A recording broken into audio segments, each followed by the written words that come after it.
বাংলাদেশে ত্রয়োদশ জাতীয় সংসদ শুরু হয়েছে, কিন্তু এই সংসদ কেন ইতিহাসের সবচেয়ে ব্যতিক্রমী হতে যাচ্ছে জানেন? চলুন তবে জেনে আসি। গণ অভ্যুত্থানের মাধ্যমে আওয়ামী লীগ সরকারের পতনের প্রায় 18 মাস পর গত 12 ফেব্রুয়ারি নির্বাচনের মাধ্যমে গঠিত হয়েছে বাংলাদেশের ত্রয়োদশ জাতীয় সংসদ। এই সংসদের সবচেয়ে বড় বৈশিষ্ট্য হচ্ছে বাংলাদেশের ইতিহাসে প্রথমবারের মতো আওয়ামী লীগ নির্বাচনে অংশ নেয়নি এবং সংসদেও তাদের কোনো প্রতিনিধিত্ব নেই।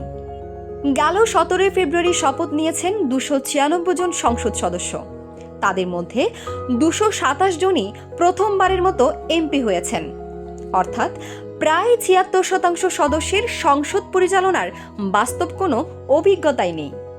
বিশ্লেষকদের মতে নতুন সদস্যদের অনেকেরই সংসদের কার্যপ্রণালী, আইন প্রণয়নের জটিলতা বা কমিটির কাজ সম্পর্কে বিস্তারিত ধারণা পেতে সময় লাগতে পারে।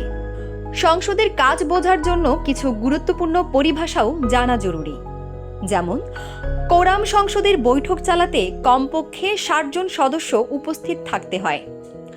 উপস্থিতি কম হলে তৈরি হয় কোরাম সংকট, তখন অধিবেশন স্থগিত হতে পারে।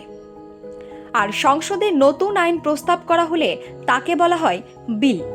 এটি আলোচনা ও ভোটের মাধ্যমে পাশ হলেই আইনে পরিণত হয়।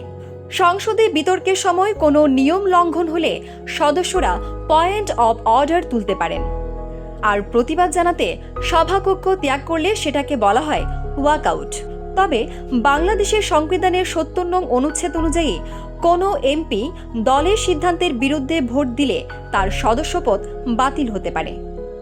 সব মিলিয়ে নতুন নেতৃত্ব, নতুন অভিজ্ঞতা এবং এক ভিন্ন রাজনৈতিক বাস্তবতায় শুরু হচ্ছে ত্রয়োদশ জাতীয় সংসদের পথ চলা।